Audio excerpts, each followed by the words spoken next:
रामगढ़ में ज़मीन कब्जा का खेल कोई नया खेल नहीं है। अधिकारी पदाधिकारी किस तरह से ज़मीन के खेल में शामिल होते हैं उसको आज दिखाने के लिए मैं भूतपूर्व सैनिकों के साथ आया हूं। और एक बड़ी बात मैं बताना चाह रहा हूं, जो सैनिक पूरे देश के लिए मर जाता है, मिट जाता है, उसकी ज़मीन की भी रक्षा यहाँ के अधिकारी नहीं करते हैं। ये मामला है पतरातू अंचल का मामला है। पतरातू के सीओ को लगातार इनके द्वारा मांग किया जाता रहा कि हमें न्याय दीजिए, रक्षा दीजिए, लेकिन उन्होंने क्या किया नहीं किया हम इनसे जानेंगे। और सर पहले आप अपना परिचय बताएंगे।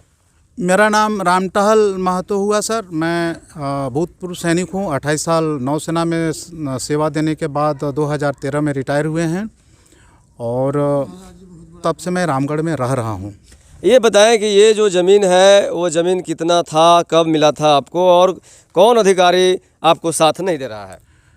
ये ज़मीन मुझे 2000 में दी गई है और 2000 से हमारे पास ये ज़मीन कब्जे में है, लेकिन पूर्ण रूप से कब्जे में 2017 से नहीं है।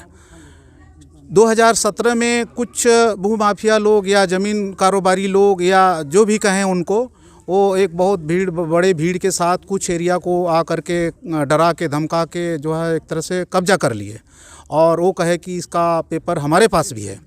2017 के बाद वो लोग भी यहाँ फिर से नहीं आए, लेकिन 2021 में पुनः वो लोग आकर के कहे कि ये मेरा ज़मीन है और वो लोग बाउंड्री करने लगे। इस पर जो है मैं थाना में गया, सीओ के पास, सीओ साहब से बात किया, सीओ के पास गया, एसडीओ के पास गया और एसपी के पास गया और डीसी के पास भी गया, फिर भी वो उनका बाउंड्री का काम नहीं रुका। और इसी दरमियान बाद में डीसी सर से जब हम मिले तो डीसी सर ने हमें स्पष्ट शब्दों में कहा, फ़ोन पे हमारी पूरी चिट्ठी को पढ़ी गई और सीओ सर को स्पष्ट शब्दों में कहा कि जिनको बाद में ज़मीन दिए हैं वो गलत है, उसको खारिज कीजिए और उस ज़मीन पर जिनको पहले बंदोबस्ती दी गई है उसके अलावा उस पर किसी तरह का काम नहीं होना चाहिए।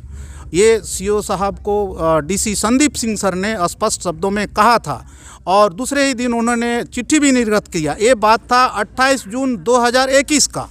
ये देखिए तत्कालीन डीसी संदीप कुमार सिंह की चिट्ठी निकला हुआ है, आदेश दिया गया है और अभी वर्तमान सीओ वही है और तत्कालीन डीसी के समय में वही सीओ है। मगर सीओ ने क्या किया, मैं फिर इनसे जानना चाहते हैं क्या किया उसके बाद? तो वो चिट्ठी जो निर्गत किए हैं डीसी सर, उसमें लिखा है कि बाद की बंदोबस्ती गलत है, यानी कि पूरा उसी ज़मीन को बंदोबस्ती करना गलत है और जो कर्मचारी उसमें शामिल हैं उनको चिन्हित करके कानूनी कार्रवाई किया जाए और इनका जिनको ज़मीन है वो उनका दावा कायम रखा जाए। तो ये देखिए कर्मचारी कैसे मिले हुए हैं, सीईओ कैसे मिले हुए हैं और भूमाफिया कैसे मिले हुए हैं।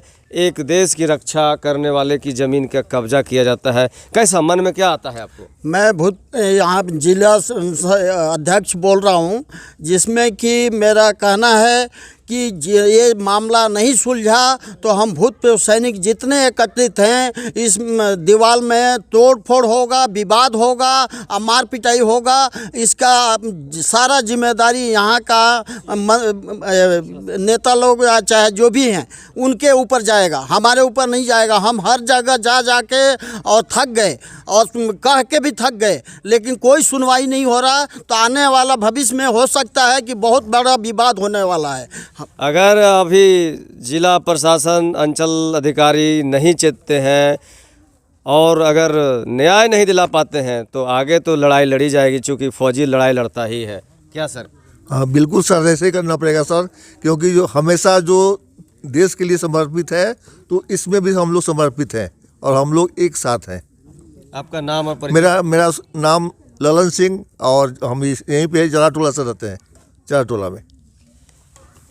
सर जो सेना पूरे जिंदगी देश के लिए लड़ जा रहा है, देश की सीमा की रक्षा करता है, लेकिन उसकी ही ज़मीन की सीमा का अतिक्रमण कर दिया जाता है, क्या न्याय है? मेरा नाम आर के सिंह हुआ।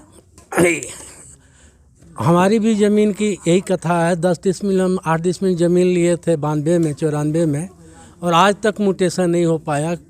ऑफिस CO के ऑफिस और LRDC के ऑफिस में घूम घूम कर थक गए, इसके बाद हमने छोड़ दिया। तो अभी और भूतपूर्व सैनिक हैं, मैं इनसे सारे लोगों से राय ले रहा हूँ कि अगर न्याय नहीं मिलेगा तो क्या होगा? नहीं मिलेगा। मैं हवलदार एसएन सिंह, हम साहती नगर से आए हैं। हम एकजुट हो गए, हम लोग जान दे देंगे ज़मीन के लिए, लेकिन होने नहीं देंगे किसी को हम ज़मीन। तो देख रहे हैं कैसी बातें हैं, कैसी आवाज़ है। सर, ज़मीन आपका लुटा जा रहा है, क्या करेंगे? सब उसके लिए हम बहुत कुछ कर सकते हैं। हमारी ज़मीन लुटा जा रहा है, उसके लिए हमारे एक सर्विस मैन लोग हम इकट्ठित हैं, उसके लिए हम बहुत कुछ कर सकते हैं, आगे तक भी जा सकते हैं अपने हक के लिए। तो मेरा चैनल राज समर्पण का मकसद है कि हम जनहित के मुद्दे बराबर उठाते हैं और सच्चाई का हम सामना भी करते हैं।